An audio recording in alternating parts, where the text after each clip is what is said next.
궁궐 공사장이었습니다. 경복궁 근정전 중수공사가 한창이었고 100명이 넘는 인부들이 땀을 흘리며 일했습니다. 돌 나르는 소리, 나무 다듬는 소리, 감독관의 구령 소리가 사방에서 울려 퍼졌습니다. 한양에서 가장 큰 공사였고 왕명으로 시작된 일이라 석 달 안에 끝내야 했습니다. 한가운데 거대한 돌이 놓여 있었습니다. 초석이었습니다. 기둥을 받칠 돌로 크기가 사람 키만 했고 화강암이었으며 무게는 1000근이 넘었습니다. 장정 20명이 달라붙어도 겨우 들 수 있는 무게였습니다.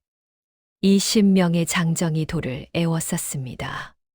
팔뚝만큼 굵은 밧줄을 돌에 감았고 밧줄 끝을 잡았으며 손에 힘을 주었습니다.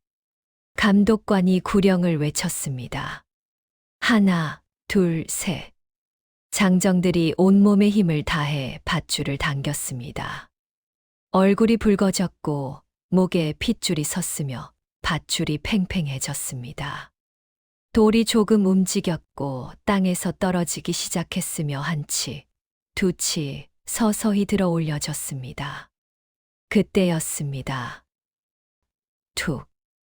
마른 소리가 났습니다. 밧줄이 끊어졌습니다. 두 동강난 밧줄이 허공을 가르며 장정들이 뒤로 나자빠졌고 쿵쿵 소리를 내며 땅바닥에 넘어졌습니다. 돌은 다시 떨어졌습니다. 쿵. 둔탁한 소리와 함께 땅이 흔들렸고 먼지가 피어올랐습니다. 감독관이 혀를 찼습니다. 새 밧줄을 가져오라고 소리쳤고 목소리에 짜증이 묻어났습니다. 장정들은 일어나 흙을 털며 다시 준비했습니다. 오늘만 벌써 3번째였고 밧줄이 자꾸 끊어졌으며 돌이 너무 무거웠습니다. 그런데 누군가 말했습니다. 밧줄이 필요 없다고 했습니다. 사람들이 돌아보았습니다. 목소리가 난 쪽을 보았습니다. 여인이었습니다. 30줄로 보이는 여인이었습니다. 키도 체구도 평범했고 특별해 보이지 않았습니다. 남루한 옷을 입었고 머리는 천으로 동여맸으며 맨발이었습니다. 다만 눈빛만은 예사롭지 않았습니다. 또렷하고 단호한 눈빛이었습니다. 여인이 돌로 다가갔습니다. 감독관이 물었습니다. 무엇을 하려는 것이냐고. 여기가 어디인 줄 아느냐고. 궁궐 공사장에 함부로 들어오면 안 된다고 꾸짖었습니다. 여인은 대답했습니다. 자신이 들어 올리겠다고 말했습니다. 공사장이 조용해졌습니다. 사람들이 웃음을 터뜨렸고 말도 안 되는 소리라고 수군거렸으며 20명도 힘든데 여자 혼자 어떻게 하느냐고 비웃었습니다. 누군가는 미쳤다고 말했고 누군가는 쫓아내라고 외쳤습니다. 여인은 개의치 않았습니다. 돌 앞에 섰습니다. 천천히 허리를 굽혔고 무릎을 구부렸으며 두 손을 돌 아래에 넣었습니다.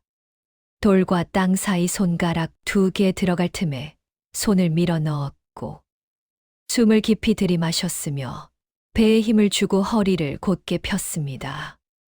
그리고 들어 올렸습니다. 돌이 움직였습니다. 천천히 그러나 확실하게 땅에서 떨어지기 시작했습니다. 처음에는 아무도 믿지 않았고 착시라고 생각했습니다. 그런데 돌이 계속 올라갔습니다. 한치, 두치, 세치. 여인의 두 팔이 돌을 받쳤습니다. 가느다랗게만 보이던 팔뚝의 근육이 붉어졌고 힘줄이 튀어나왔으며 평소에는 보이지 않던 근육이 옷 위로 드러났습니다. 등의 근육도 움직였습니다. 옷이 팽팽해졌고 어깨가 넓어 보였으며 등 한가운데 굵은 근육이 융기했습니다. 허리 양쪽으로 힘줄이 뻗었습니다. 돌이 계속 올라갔습니다. 허리 높이까지 왔고 가슴 높이까지 왔으며 여인은 멈추지 않았습니다. 한 걸음씩 걸었습니다. 1000근짜리 돌을 들고 걸었습니다. 걸음은 느렸으나 흔들림이 없었고 10볼을 갔으며 20볼을 갔습니다. 땅을 밟을 때마다 발자국이 깊이 패였고 흙이 양쪽으로 밀렸으며 돌이 밟히는 소리가 둔탁하게 울렸습니다. 제자리에 도착했습니다. 초석이 놓일 자리였고 땅에 표시가 되어 있었습니다. 여인은 조심스럽게 돌을 내려놓았습니다. 정확하게 자리에 놓았고 손을 천천히 빼냈으며 한 걸음 물러났습니다. 쿵! 돌이 완전히 땅에 닿았습니다. 공사장이 조용해졌습니다. 100명이 넘는 인부가 숨을 죽이고 지켜보았습니다. 아무도 말하지 않았습니다. 믿을 수 없는 광경이었습니다. 여자가 1000근을 들었고 혼자 들었으며 밧줄도 없이 들었습니다. 20명이 하는 일을 혼자 했습니다. 여인은 손을 털었습니다. 숨을 고르며 돌에서 물러났고 땀이 이마에 맺혔으나 표정은 담담했습니다. 감독관이 입을 열었습니다. 목소리가 떨렸습니다. 당신이 누구냐고 물었습니다. 여인은 대답했습니다. 이름은 바위라고 했고 건축 일꾼이라고 말했으며 일자리를 구한다고 덧붙였습니다. 5년 전이었습니다. 바위는 25이었습니다. 시집을 갔습니다. 한양 남대문 안쪽 큰 기와집이었습니다. 시아버지는 전직 관리로 삼품 벼슬을 지냈고 집안에 재산이 많았으며 하인이 10명이 넘었습니다. 바위의 친정은 가난했습니다. 아버지는 글만 있는 가난한 선비였고 어머니는 병으로 일찍 돌아가셨으며 오빠는 장사를 했으나 실패했습니다. 이런 집안의 딸이 부잣집 며느리가 된 것은 행운이었습니다. 혼례를 치렀습니다. 첫날부터 일이 시작되었습니다. 시어머니가 불렀고 부엌으로 가라고 했으며 아침 식사를 준비하라고 명령했습니다. 서두르라고 재촉했습니다. 바위는 부엌으로 갔습니다. 아궁이에 불을 지폈습니다. 장작이 젖어 있어서 연기만 났고 기침이 났으며 눈물이 났습니다. 그래도 계속 불을 지폈고 쌀을 씻었으며 밥을 지었습니다. 국을 끓이고 반찬을 준비했습니다. 상을 차렸습니다. 시아버지 상, 시어머니 상, 남편 상. 3개를 차렸고 각 상에 그릇이 10개씩 올라갔습니다. 방으로 날랐습니다. 시아버지 상을 먼저 날랐습니다. 무거웠습니다. 양손에 힘을 주어 들었고 방까지 10걸음이었습니다. 5걸음을 갔을 때였습니다. 손에 힘이 빠졌고 상이 기울었으며 그릇이 미끄러져 순식간에 쏟아졌습니다. 와르르. 그릇이 바닥에 떨어졌습니다.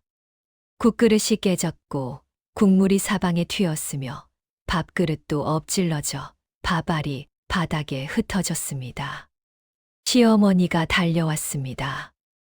얼굴이 일그러졌고 눈이 부라렸으며 입술이 파르르 떨렸습니다.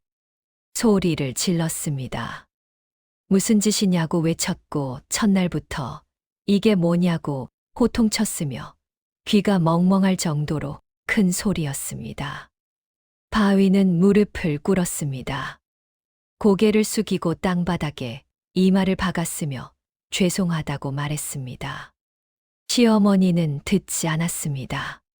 계속 욕을 퍼부었고 힘도 없는 것이 며느리 노릇을 하겠다고 했느냐고 비난했으며 밥상 하나 제대로 못 드느냐고 꾸짖고 쓸모없다고 내뱉었습니다. 바위는 고개만 숙이고 있었습니다. 그날부터 바위의 고통이 시작되었습니다. 매일 아침 일찍 일어났습니다. 동이 트기 전에 일어나 부엌으로 갔고 불을 지폈으며 밥을 지었습니다. 물을 길어와야 했습니다. 우물이 집에서 100보 떨어져 있었고 물동이를 이고 갔으며 물을 가득 채우면 20근이 넘었습니다. 바위는 힘이 약했습니다. 물동이를 이고 오다가 자주 쉬었고 중간에 내려놓았으며 숨을 골랐다가 다시 이고 왔습니다. 시어머니가 지켜보았습니다.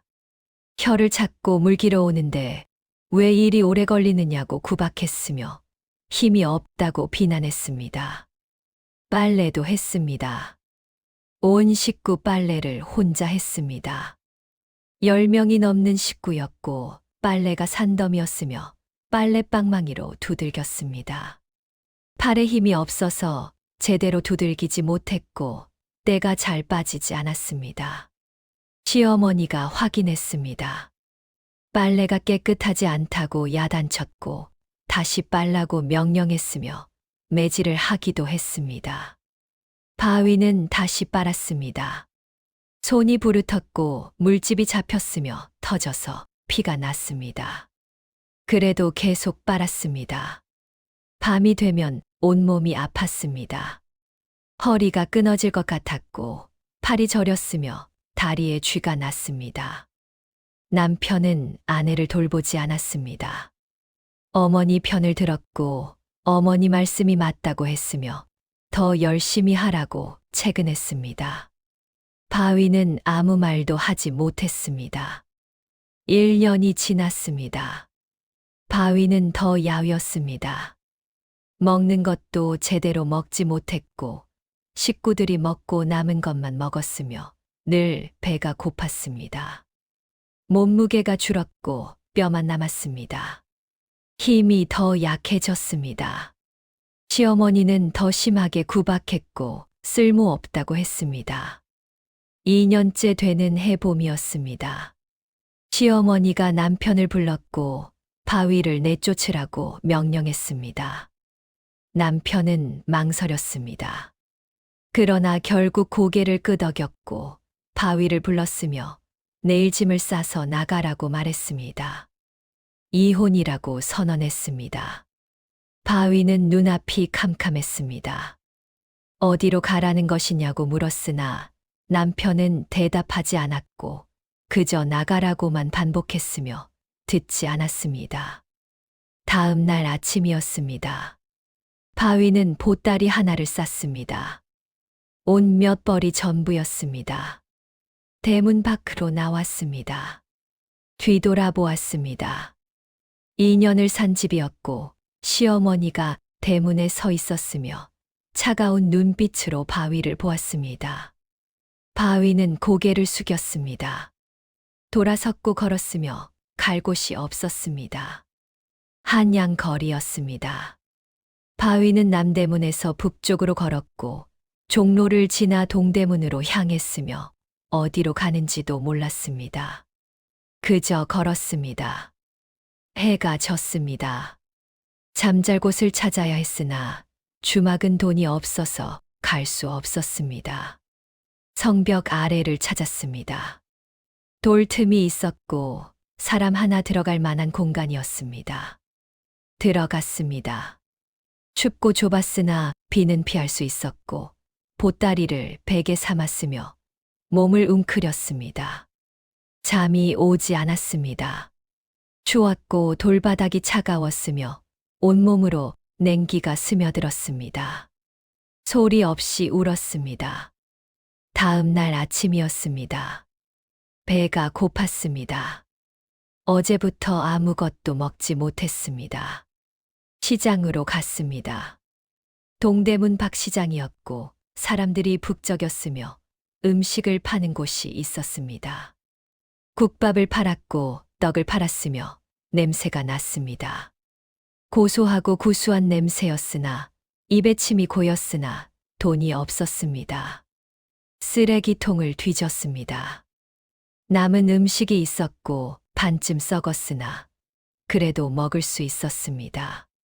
집어 먹었고 쓴맛이 났으며 역했으나 삼켜 배를 채웠습니다. 일을 찾아야 했습니다. 시장을 돌아다녔습니다. 일거리를 찾았고 한 상인이 짐꾼을 구한다고 했습니다. 바위가 다가가 일하고 싶다고 말했습니다. 상인이 고개를 저었습니다. 힘이 없어 보인다고 말하며 거절했고 바위는 다른 곳을 찾았습니다. 주막에서 설거지를 구한다고 했습니다. 바위가 지원했고 주인이 경험이 있느냐고 물었으며 바위는 없다고 답했습니다. 그러나 열심히 하겠다고 말했습니다. 주인은 고개를 끄덕였습니다. 일단 해보라고 했습니다. 바위는 설거지를 시작했습니다. 그릇을 닦았습니다. 하루 종일 닦았고 100개, 200개, 셀 수 없이 많은 그릇을 닦았습니다. 손이 부쉈습니다. 찬물에 담가서 피부가 터졌고 손가락이 갈라졌으며 피가 배어 나왔습니다. 저녁이 되었습니다. 주인이 품삯을 주었습니다. 신문이었고 바위는 받아 고맙다고 말했으며 신문으로 떡 2개를 사서 먹었습니다. 배가 조금 차올랐고 그날 밤도 성벽 아래에서 잤습니다. 이런 날들이 계속되었습니다. 낮에는 주막에서 설거지를 했고 하루 신문을 벌었으며 밤에는 성벽 아래에서 잤습니다.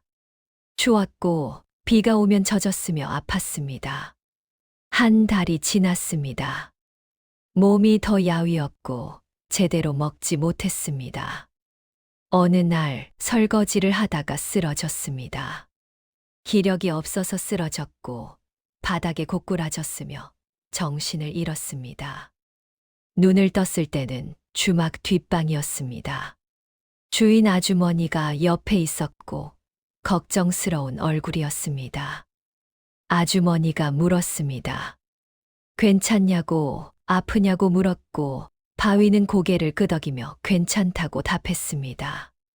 아주머니는 한숨을 쉬었습니다. 죽을 끓여와서 먹이라고 했습니다. 바위는 죽을 먹었습니다. 따뜻했고 맛있었습니다. 아주머니가 물었습니다. 어디서 사느냐고, 집이 있느냐고 물었고 바위는 고개를 저으며 성벽 아래에서 잔다고 말했습니다. 아주머니는 눈을 크게 떴습니다. 놀랐습니다. 한참을 생각하더니 제안했고 주막 뒷방에서 자라고 했으며 대신 아침 일찍 와서 부엌일도 도우라고 말했습니다. 바위는 고개를 숙였습니다. 고맙다고 말했고 그날부터 주막 뒷방에서 잤으며 좁았으나 따뜻했습니다. 석 달이 지났습니다. 몸이 조금 나아졌습니다. 제대로 먹고 제대로 자니 기력이 돌아왔습니다. 그러나 여전히 힘이 약했습니다. 무거운 것을 들 수 없었고 어느 날 쌀가마를 옮기라는 지시를 받았습니다. 쌀가마는 100근이었습니다. 바위는 들어 올리려 했으나 들리지 않았고 다시 시도했으나 온 힘을 다해 들어도 조금 들렸다가 곧 떨어뜨렸습니다. 쿵! 자루가 찢어졌고 쌀이 쏟아졌습니다. 주인이 달려왔습니다. 화를 냈고 조심하라고 소리쳤으며 쌀이 비싼데 어쩌려고 그러느냐고 꾸짖었습니다. 바위는 무릎을 꿇었습니다. 죄송하다고 사과했고 주인은 한숨을 쉬며 쏟아진 쌀을 주워 담으라고 명령했습니다. 바위는 쌀을 주웠습니다. 한 알 한 알 주웠고 눈물이 났으며 자신이 쓸모없다고 생각했습니다. 힘도 없고 할 수 있는 것도 없었습니다. 그날 밤 바위는 혼자 울었습니다. 가슴이 무너지는 것 같았고 살아야 할 이유를 찾을 수 없었으며 밤은 깊어갔습니다. 바위는 잠들지 못했고 눈물만 흘렸습니다. 6개월째 되는 날이었습니다. 주막에 손님이 많았습니다. 장날이었고 100명이 넘는 손님이 왔으며 부엌이 정신없었습니다. 음식을 만들고 나르고 설거지하는 일이 끝없이 이어졌고 바위는 땀을 뻘뻘 흘리며 일했습니다. 그때 밖에서 비명 소리가 들렸습니다. 바위가 뛰어나갔습니다. 주막 앞이었고 수레가 뒤집혀 있었으며 짐이 쏟아졌습니다. 사람 하나가 수레 밑에 깔려 있었고 다리가 수레에 깔려 움직일 수 없었습니다. 비명을 질렀고 사람들이 모였습니다. 수레를 들어 올리려 했습니다. 무거웠습니다. 짐까지 실린 수레였고 500근은 되었으며 5명이 달라붙어 들어 올리려 했으나 조금 들렸을 뿐이었습니다. 충분하지 않았고 깔린 사람을 빼낼 수 없었습니다. 더 많은 사람이 필요했습니다. 바위는 지켜보았습니다. 사람이 고통스러워하는 모습을 보았고 가슴이 아팠으며 무언가 해야 했습니다. 앞으로 나갔습니다. 수레 옆에 섰습니다. 허리를 굽혔고 두 손을 수레 밑에 넣었으며 숨을 깊이 들이마시고 배에 힘을 주었습니다. 들어 올렸습니다. 수레가 움직였습니다. 천천히 움직였고 사람들이 놀라서 바위를 보았으며 바위는 계속 힘을 주었습니다. 수레가 올라갔습니다. 한 치, 두 치, 세 치. 충분한 높이가 되었고 사람들이 깔린 사람을 끌어냈으며 안전한 곳으로 옮겼습니다.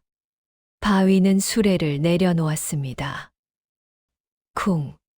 수레가 땅에 떨어졌고 먼지가 피어올랐습니다. 바위는 자신의 손을 내려다보았습니다. 손이 떨렸습니다. 그런데 떨림이 두려움 때문이 아니었고 믿을 수 없었기 때문이었습니다. 500근을 들었습니다. 혼자 들었고 5명이 못한 일을 혼자 했습니다. 어떻게 그런 일이 가능한지 몰랐습니다. 하지만 분명했습니다. 자신에게 힘이 있었고 엄청난 힘이 있었으며 지금까지 몰랐던 힘이 몸속에 숨어 있었습니다. 사람들이 바위를 보았습니다. 놀란 눈빛이었고 믿을 수 없다는 표정이었으며 누군가 어떻게 그런 힘이 있느냐고 물었습니다. 바위는 대답하지 못했습니다. 자신도 몰랐고 방금 처음 알았습니다. 주인 아주머니가 바위를 불렀습니다. 뒷방으로 데려갔고 앉으라고 했으며 물을 주었습니다. 그리고 말했습니다. 천부적 힘이라고 했고 타고난 힘이라고 말했으며 지금까지 몰랐을 뿐이라고 설명했습니다. 바위는 귀를 기울였습니다. 아주머니가 계속 말했습니다. 어떤 사람은 힘을 타고난다고 했고, 그러나 그 힘을 발견하지 못하면 평생 모르고 산다고 말했으며, 위기의 순간에 발견하는 경우가 많다고 설명했습니다. 바로 오늘처럼 바위는 생각했습니다. 시댁에서 힘이 없다고 비난받았던 일들을 떠올렸습니다. 물동이를 못 들었던 일, 쌀가마를 못 옮겼던 일, 쓸모없다고 쫓겨났던 일들을 떠올렸습니다. 그런데 지금은 달랐습니다. 500근을 들었고 혼자 들었습니다. 아주머니 말이 맞았습니다. 힘은 있었고 처음부터 있었으며 다만 발견하지 못했을 뿐이었습니다. 바위는 결심했습니다. 이 힘을 키우기로 했고 제대로 쓰기로 했으며 쓸모없다고 했던 사람들에게 증명하기로 했습니다. 그날부터 바위는 달라졌습니다. 다음 날부터 바위는 훈련을 시작했습니다. 새벽에 일어났고 주막 뒤뜰로 갔으며 돌이 쌓여 있었습니다. 작은 돌부터 큰 돌까지 여러 크기의 돌이 있었습니다. 작은 돌부터 들었습니다. 50근짜리였고 쉽게 들렸으며 100근짜리를 들었습니다. 조금 무거웠으나 들렸고 200근짜리를 들었으며 힘들었으나 들렸습니다. 매일 들었습니다. 아침마다 돌을 들었고 처음에는 10번 들었으며 며칠 후에는 20번 들었습니다. 한 달 후에는 50번 들었습니다. 힘이 늘었습니다. 눈에 띄게 늘었고 200근이 가벼워졌으며 300근을 들기 시작했습니다. 힘들었으나 들렸고 계속 들었습니다. 몸이 변했습니다. 팔뚝이 두꺼워졌고 어깨가 넓어졌으며 허벅지가 굵어졌습니다. 등에 근육이 생겼고 옷이 작아졌으며 새 옷을 마련해야 했습니다. 주인 아주머니가 놀랐습니다. 바위의 변화를 보고 놀랐고 불과 2달 만에 완전히 다른 사람이 되었습니다. 바위는 계속 훈련했습니다. 300근이 가벼워지자 400근을 들었고 400근이 가벼워지자 500근을 들었습니다. 석 달이 지났을 때였습니다. 500근을 들 수 있게 되었고 쉽게 들 수 있었으며 머리 위까지 들어 올릴 수 있었습니다. 소문이 났습니다. 주막에서 힘센 여인이 있다는 소문이 났고 500근을 든다는 소문이었으며 사람들이 구경하러 왔습니다. 바위는 보여주었습니다. 500근짜리 돌을 들어 올렸고 사람들이 감탄했으며 박수를 쳤고 믿을 수 없다고 말했습니다. 건축 감독이 바위를 찾아왔습니다. 이름은 정석이었고 40줄로 보였으며 한양에서 큰 건축 공사를 하는 사람이었습니다. 제안했습니다. 건축 일을 하지 않겠느냐고 물었고 품삯을 후하게 주겠다고 말했으며 하루 100문을 주겠다고 했습니다. 바위는 놀랐습니다. 주막에서는 하루 10문을 받았고 건축 일은 10배였습니다. 고개를 끄덕였습니다. 하겠다고 답했습니다. 다음 날부터 건축 현장에서 일했습니다. 돌을 나르고 기둥을 세우고 지붕을 올리는 일이었습니다. 바위는 힘이 셌기 때문에 다른 사람보다 3배는 빨리 일했고 감독이 만족해했으며 품삯을 제때 주었습니다. 한 달이 지났습니다. 바위는 3,000문을 벌었고 주막 아주머니에게 감사의 뜻으로 1,000문을 드렸으며 나머지 2,000문은 모았습니다. 석 달이 지났습니다. 돈이 6,000문이 되었고 방을 얻을 수 있었으며 조그만 방이었으나 자신만의 공간이었습니다. 1년이 지났습니다. 바위는 31가 되었고 재산이 2만 문이 넘었으며 한양에서 유명한 건축 일꾼이 되었습니다. 큰 공사가 있으면 바위를 찾았고 500근짜리 돌도 혼자 들 수 있다는 소문이 퍼졌으며 바위의 품삯이 올랐습니다. 하루 200문을 받게 되었습니다. 2년째 되는 해였습니다. 궁궐 공사에 투입되었고 그것이 경복궁 근정전 중수공사였으며 100명이 넘는 인부와 함께 일했습니다. 그리고 오늘 1,000근짜리 초석을 혼자 들어 올렸습니다. 공사는 계속되었습니다. 바위는 매일 궁궐에 나가 일했고 돌을 나르고 기둥을 세웠으며 명성이 더 높아졌습니다. 석 달째 되는 날이었습니다. 감독 정석이 바위를 불렀고 새로운 공사가 있다고 했으며 한양 남대문 근처라고 말했습니다. 바위는 고개를 끄덕였습니다. 그 지역을 잘 안다고 말했습니다. 다음 날 현장으로 갔습니다. 익숙한 거리였고 옛날 시댁이 있던 곳이었으며 가슴이 두근거렸습니다.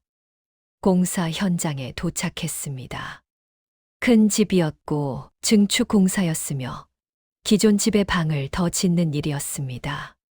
집을 보는 순간 바위는 알았습니다. 시댁이었습니다. 5년 만에 다시 온 곳이었습니다. 감독이 물었습니다. 괜찮냐고 얼굴이 안 좋다고 걱정했습니다. 바위는 고개를 저었습니다. 괜찮다고 답했고 일을 시작했습니다. 돌을 날랐고 기둥을 세웠으며 일에 집중했습니다.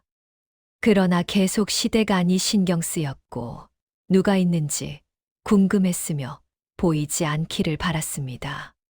점심때였습니다. 인부들이 밥을 먹으러 모였고 주인 집에서 음식을 내왔으며 하인들이 날랐습니다.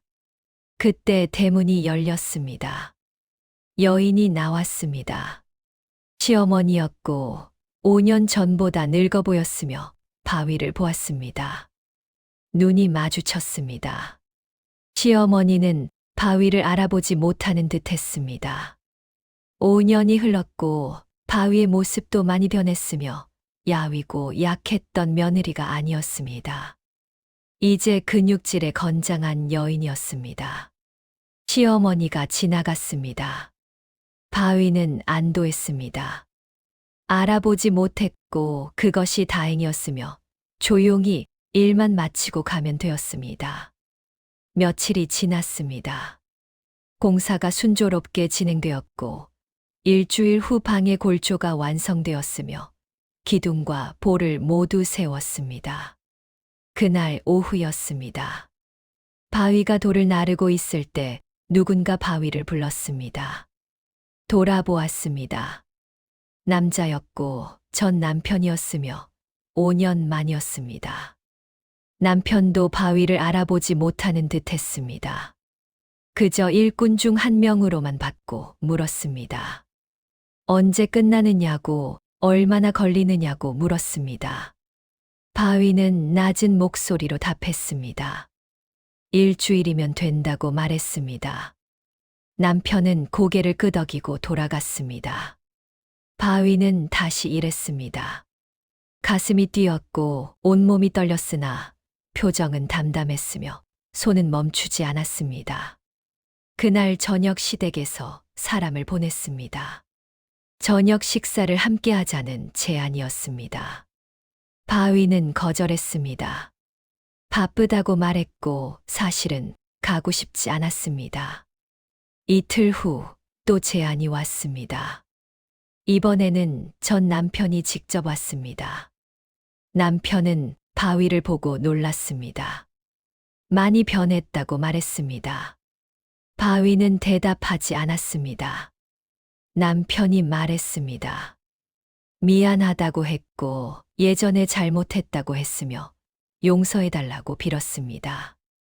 바위는 차갑게 말했습니다. 용서는 필요 없다고 했고 과거는 끝났다고 했으며 이제 남남이라고 선언했습니다. 남편은 당황했고 다시 생각해달라고 애원했습니다. 바위는 고개를 저었습니다. 돌아섰고 떠났습니다. 공사는 계속되었습니다. 2달이 지나 집이 거의 완성되었고 마지막 작업만 남았습니다. 그날 오후였습니다. 갑자기 비가 쏟아졌습니다. 장마였습니다. 폭우였고 바람도 세게 불었으며 천둥이 쳤습니다. 번개가 번쩍였습니다. 인부들이 대피했고 공사를 멈추고 안전한 곳으로 갔습니다. 그때였습니다. 우르르 무너지는 소리였습니다. 시댁 옆 건물이 무너졌고 오래된 건물이었으며 비와 바람을 견디지 못했습니다. 비명이 들렸습니다. 건물 안에 사람이 있었습니다. 바위가 뛰어갔습니다. 무너진 건물이었고 기둥이 쓰러졌으며 지붕이 내려앉았습니다. 벽이 무너졌습니다. 안에서 소리가 들렸습니다. 살려달라는 소리였습니다. 바위는 돌더미를 헤쳤습니다. 손으로 돌을 옮겼고 하나씩 치웠으며 틈이 보였습니다. 사람이 보였습니다. 3명이었습니다. 시어머니, 시아버지, 전 남편이었고 기둥에 깔려 있었으며 큰 기둥이었습니다. 500근은 되었습니다. 3사람을 누르고 있었습니다. 움직일 수 없었고 다리가 깔렸으며 허리가 눌렸습니다. 시어머니가 바위를 보았습니다. 눈이 마주쳤고 시어머니의 눈에 공포가 가득했으며 죽을지도 모른다는 두려움이었습니다. 입을 열었습니다. 떨리는 목소리로 살려달라고 애원했습니다. 바위는 서 있었습니다. 5년 전이 떠올랐습니다. 시댁에서 구박받던 날들이 떠올랐고, 힘이 없다고 비난받던 순간들이 떠올랐으며, 쓸모없다고 쫓겨나던 그날이 떠올랐습니다. 모든 기억이 되살아났습니다. 시어머니는 계속 애원했고, 제발 살려달라고 했으며, 죽고 싶지 않다고 울부짖었습니다. 바위는 움직이지 않았고, 한참을 서 있었습니다. 인부들이 달려왔습니다. 기둥을 들어 올리려 했고 10명이 달라붙었으나 들리지 않았습니다. 너무 무거웠습니다. 바위를 보았고 도와달라고 외쳤습니다. 바위는 천천히 다가갔습니다. 기둥 앞에 섰고 시어머니와 눈이 마주쳤습니다.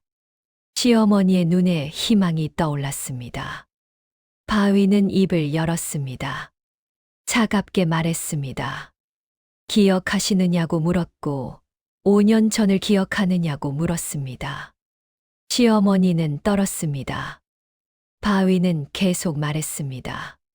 힘이 없다고 하셨다고 했고 쓸모없다고 하셨다고 했으며 쫓아내셨다고 말했습니다. 그 말들이 얼마나 아팠는지 아시느냐고 물었습니다. 시어머니는 울었고 미안하다고 사과했습니다. 바위는 들었습니다. 그리고 말했습니다. 사과는 받아들이지 않겠다고 했고 용서하지 않겠다고 선언했습니다. 시어머니의 얼굴이 창백해졌습니다. 바위는 계속 말했습니다. 그러나 죽게 내버려 두지는 않겠다고 했고 인간으로서 최소한의 도리는 하겠다고 말했습니다. 허리를 굽혔습니다. 기둥 아래에 손을 넣었고 숨을 깊이 들이마셨으며 온몸에 힘을 주었습니다. 들어 올렸습니다. 기둥이 움직였습니다. 천천히 땅에서 떨어졌고 바위의 팔뚝 근육이 붉어졌으며 핏줄이 튀어나왔습니다. 얼굴이 붉어졌습니다. 목에 힘줄이 섰습니다. 등의 근육도 움직였고 어깨가 넓어졌으며 허벅지 근육이 부풀었습니다. 땅이 눌렸습니다. 바위가 서 있는 곳에 흙이 패였고 발이 땅에 박혔습니다. 기둥이 계속 올라갔습니다. 한 자, 두 자, 세 자 올라갔고 충분한 높이가 되었습니다. 인부들이 달려들었습니다. 세 사람을 끌어냈고 안전한 곳으로 옮겼습니다. 바위는 기둥을 옆으로 밀었습니다. 쓰러뜨렸고 쿵 소리와 함께 기둥이 땅에 떨어졌으며 먼지가 피어올랐습니다. 바위는 손을 털었습니다. 숨을 헐떡였고 온몸이 땀으로 흠뻑 젖었습니다. 세 사람은 안전했습니다. 다쳤으나 목숨은 건졌고 의원이 불려와 치료를 받았습니다. 시어머니가 바위를 보았고 고맙다고 말하려 했습니다. 바위는 손을 들어 막았습니다. 말하지 말라고 했습니다. 그리고 선언했습니다. 이것으로 끝이라고 했고 빚을 다 갚았다고 했으며 이제 서로 남남이라고 말했습니다. 다시는 만나지 말자고 덧붙였습니다. 시어머니는 할 말을 잃었습니다.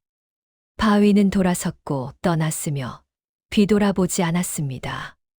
빗속을 걸었습니다. 가슴이 뛰었고 온몸이 떨렸습니다. 복수였습니다. 물리적 복수가 아니었고 폭력이 아니었으며 자신의 가치를 증명한 것이었습니다. 쓸모없다고 했던 사람들 앞에서 500근 기둥을 혼자 들어 올렸고 힘이 없다고 했던 사람들의 목숨을 구했으며 그리고 차갑게 거절했습니다. 그것이 바위의 복수였습니다. 며칠 후 시댁에서 사람을 보냈습니다. 선물을 가져왔고 비단, 은, 쌀 등 값비싼 물건들이었으며 감사의 뜻이라고 전했습니다. 바위는 받지 않았습니다. 필요 없다고 말했고 가져가라고 명령했습니다. 사람은 난감해했고 바위는 단호했으며 다시는 연락하지 말라고 말했습니다. 사람은 물러갔습니다. 다시는 시댁에서 연락이 오지 않았습니다. 바위는 일을 계속했습니다. 시댁집 공사를 마무리했고 완벽하게 완성했으며 일꾼으로서의 자부심 때문이었습니다. 공사가 끝난 날 시어머니가 나왔습니다. 바위를 보았고 무슨 말인가 하려 했습니다. 바위는 고개를 숙여 인사했습니다. 업무상 인사였습니다. 그리고 떠났습니다. 마지막이었고 다시는 시댁 사람들을 만나지 않았습니다. 1년이 지났습니다. 바위는 35이 되었습니다. 명성이 더 높아졌습니다. 한양뿐 아니라 전국에 알려졌고 지방에서도 바위를 찾았으며 큰 공사가 있으면 바위를 불렀습니다. 바위는 여러 곳을 다녔습니다.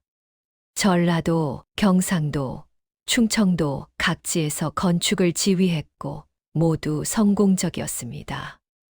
바위의 재산도 늘었습니다. 30만 문이 넘었고 집을 샀으며 큰 집이었습니다. 20평이었고 마당도 있었습니다. 하인도 두었습니다. 둘이었고 집안일을 도왔습니다. 그러나 바위는 검소하게 살았습니다. 화려한 옷을 입지 않았고 비싼 음식을 먹지 않았으며 여전히 공사장에 나갔습니다. 사람들이 물었습니다. 이제 부자인데 왜 직접 일하느냐고 물었습니다. 바위는 답했습니다. 일이 좋아서라고 했고 자신의 힘을 쓰는 것이 기쁘다고 말했습니다. 3년이 지났습니다. 바위는 38이 되었습니다. 제자를 두기 시작했습니다. 힘센 젊은이들을 가르쳤고 건축 기술을 전수했습니다. 여자 제자도 받았습니다. 힘센 여인이 찾아왔고 25이었으며 바위만큼은 아니었으나 남자보다 힘이 셌습니다. 바위는 반가워했습니다. 기꺼이 가르쳤고 여자도 건축 일을 할 수 있다고 증명하고 싶었습니다. 5년이 지났습니다. 바위는 40을 넘겼습니다. 스승 석봉이 세상을 떠났습니다. 70이 넘은 나이였고 바위는 장례를 치렀으며 정성껏 모셨습니다. 스승의 은혜를 잊지 않았습니다. 석봉의 뜻을 이었습니다. 건축 기술을 발전시켰고 새로운 방법을 연구했으며 모든 것을 기록했습니다. 책으로 만들었습니다. 천근방이라는 제목이었고 건축 기술서였으며 많은 기술자가 이 책을 보고 배웠습니다. 10년이 지났습니다. 바위는 50에 가까워졌고 여전히 건강했으며 여전히 힘이 셌습니다. 천근을 들 수 있었습니다. 그러나 이제는 직접 일하는 것보다 가르치는 일이 많았습니다. 제자가 20명이 넘었고 모두 훌륭한 기술자가 되었으며 그중 여자가 5명이었습니다. 바위는 기뻤습니다. 여자도 할 수 있다는 것을 증명했습니다. 어느 날 젊은 여인이 찾아왔습니다. 20살쯤 되어 보였고 시집에서 쫓겨났다고 했으며 힘이 없어서 쓸모없다고 했습니다. 바위는 여인을 보았습니다. 자신의 과거가 떠올랐습니다. 여인에게 물었습니다. 정말 힘이 없느냐고 물었습니다. 여인은 답했습니다. 그렇다고 답했고 물동이도 제대로 못 든다고 말했습니다. 바위는 미소 지었습니다. 자신도 그랬다고 말했고 예전에는 힘이 없었다고 털어놓았으며 그러나 숨겨진 힘이 있었다고 말했습니다. 발견하지 못했을 뿐이라고 설명했습니다. 여인에게 시험해보라고 권했습니다. 마당에 돌이 있었습니다. 100큰짜리였고 들어보라고 했습니다. 여인은 시도했으나 들리지 않았습니다. 바위는 방법을 가르쳤습니다. 무릎을 구부리라고 했고 허리를 곧게 하라고 했으며 숨을 깊이 쉬라고 조언했습니다. 여인은 다시 시도했고 조금 들렸습니다. 바위는 격려했습니다. 할 수 있다고 했고 계속하라고 말했습니다. 여인은 며칠간 연습했고 일주일 후 100큰을 들어 올렸으며 놀랐습니다. 자신이 이렇게 할 수 있는지 몰랐습니다. 바위는 웃었습니다. 숨겨진 힘이 있었다고 말했고 이제 찾았다고 덧붙였습니다. 여인은 눈물을 흘렸고 고맙다고 말했습니다. 바위는 여인을 제자로 받아들였습니다. 이런 일이 자주 있었습니다. 쫓겨난 여인들이 바위를 찾아왔고 버림받은 여인들이 찾아왔습니다. 바위는 모두 받아주었습니다. 힘을 발견하도록 도왔고 기술을 가르쳤으며 새로운 삶을 살도록 했습니다. 15년이 지났습니다. 바위는 60에 가까워졌고 흰머리가 많아졌으며 주름이 깊어졌습니다. 그러나 여전히 힘이 있었고 500큰은 들 수 있었습니다. 어느 날 궁궐에서 부름이 왔습니다. 왕이 바위를 보고 싶다고 했습니다. 바위는 궁궐로 갔고 왕 앞에 나아갔습니다. 왕이 말했습니다. 바위의 공로를 치하한다고 했고 조선 건축 발전에 크게 이바지했다고 칭찬했습니다. 상을 내렸습니다. 정삼품 벼슬이었고 여자로서는 전례 없는 일이었습니다. 바위는 깊이 절했고 감사하다고 말했습니다. 왕이 물었습니다. 어떻게 그런 힘을 가지게 되었냐고 물었습니다. 바위는 답했습니다. 타고났다고 했고 그러나 오래 발견하지 못했다고 말했으며 힘들 때 발견했다고 했습니다. 절망했을 때 찾았다고 털어놓았습니다. 그래서 지금 힘을 나누고 있다고 말했습니다. 왕은 고개를 끄덕였고 훌륭하다고 평했습니다. 바위는 궁궐을 나왔습니다. 하늘을 올려다보았습니다. 맑은 하늘이었습니다. 15년 전을 떠올렸습니다. 시댁에서 쫓겨났던 그날을 떠올렸고 거리를 헤매던 그때를 떠올렸습니다. 그때는 모든 것이 끝난 줄 알았습니다. 그러나 새로운 시작이었습니다. 숨겨진 힘을 발견했고 새로운 삶을 만들었으며 쓸모없다고 했던 사람들에게 증명했습니다. 자신의 가치를. 바위는 미소 지었습니다. 집으로 향했고 오늘도 기다리는 제자들이 있었습니다. 삶은 계속되었습니다. 힘차게, 의미 있게. 에필로그. 바위는 70까지 살았습니다. 마지막까지 제자를 가르쳤고 힘센 여인들을 도왔습니다. 바위가 세상을 떠났을 때 수백 명이 장례식에 왔습니다. 제자들이었고 바위에게 배운 기술자들이었으며 바위에게 도움받은 여인들이었습니다. 모두 울었습니다. 위대한 기술자가 떠났다고 말했고 힘의 상징이 떠났다고 말했습니다. 바위의 이름은 역사에 남았습니다. 천근의 여인, 조선 최고의 건축 기술자였고 버림받은 여인들에게 희망을 준 사람이었습니다. 바위가 남긴 건물은 100년이 지나도 무너지지 않았습니다. 견고했습니다. 바위가 가르친 제자들은 조선 각지에서 활약했고 바위가 쓴 천근방은 대대로 전해졌습니다. 사람들은 바위의 이야기를 기억했습니다. 힘이 없다고 버림받았으나 천근을 들게 된 여인. 쓸모없다고 쫓겨났으나 최고의 기술자가 된 사람이었습니다. 그 이야기는 오늘날까지 전해집니다. 힘든 시절을 견디는 이들에게 희망의 등불이 되고 있고 자신의 가치를 의심하는 이들에게 용기를 주고 있습니다. 진정한 힘은 타고나는 것이 아니라는 것을 발견하고 키우는 것이라는 것을, 그리고 그 힘은 남을 짓밟기 위한 것이 아니라는 것을, 자신을 지키고 남을 돕기 위한 것이라는 것을 보여주었습니다. 바위가 보여준 것은 단순한 괴력이 아니었습니다. 인간의 존엄이었고 어떤 역경도 꺾을 수 없는 의지였습니다. 그것이 천근의 여인이 남긴 것이었습니다.